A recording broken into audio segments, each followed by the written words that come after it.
کۆمسیۆنی باڵای سربەخۆیی هەڵبژاردن و ڕاپرسی لە هەرێمی کوردستان ڕایگەیاند بەهۆی کاریگەری قەیرانی دارایی کاروباری ئەو 100,000 فۆرمەی پڕکرانەوە تا بمنە کارمەندی کۆمسیۆنەکە ڕاگیراون.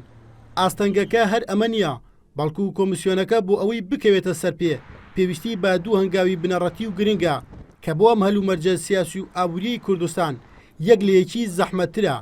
یەکەمیان بوجە و دووەمیان یاسایەکی تایبەتە.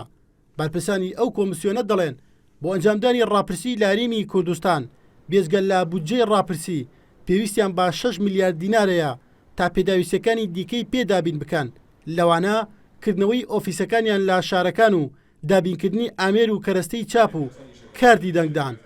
شتێکی دیکە کە گرنگە بۆ کارەکانی کۆمسیۆن دەرکردنی یاسایەکە بۆ چۆنێتی و ڕێکاری ڕاپرسی، چونکە ئێستا هیچ یاسایەک نییە بۆ ئەنجامدانی ڕاپرسی لە هەرێمی کوردستان.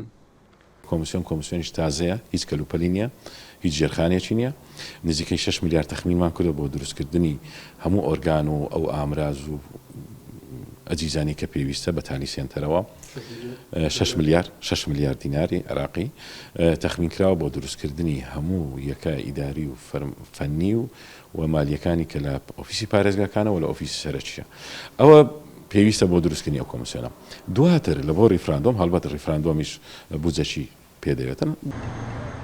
سەبارەت بە چارەنووسی ئەو کەسانەی لەسەر داوای کۆمسیۆن فۆرمی دامەزادنیان پڕ کردوێتەوە، سەرۆکی کۆمسیۆنی باڵای هەڵبژاردن و ڕاپرسی لە هەرێم ئاشکرای کرد بەهۆی قەیرانی داراییەوە کاروباری ئەو کەسانە ڕاگیراوە.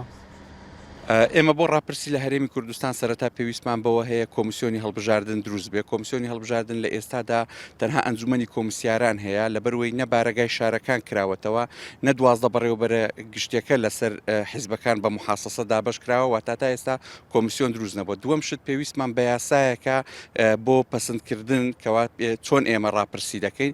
ئەم یاسایش لە پەرلەمانی کوردستان دەردەچێت. بەداخەوە ئێمە تا ئێستا پەرلەمانی کوردستانمان تەفعیل نەبووەوە.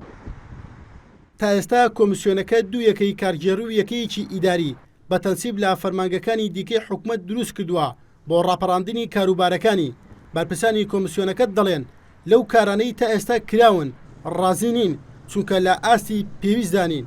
وا بڕیارە کۆمسیۆن لە ئایندەیەکی نزیکدا کۆنفرانسێک لەگەڵ حیزبە سیاسیەکانی هەرێم ڕێک بخات بە مەبەستی پاکردنەوەی تۆماری دەنگدەران و لابردنی ناوی دووبارە.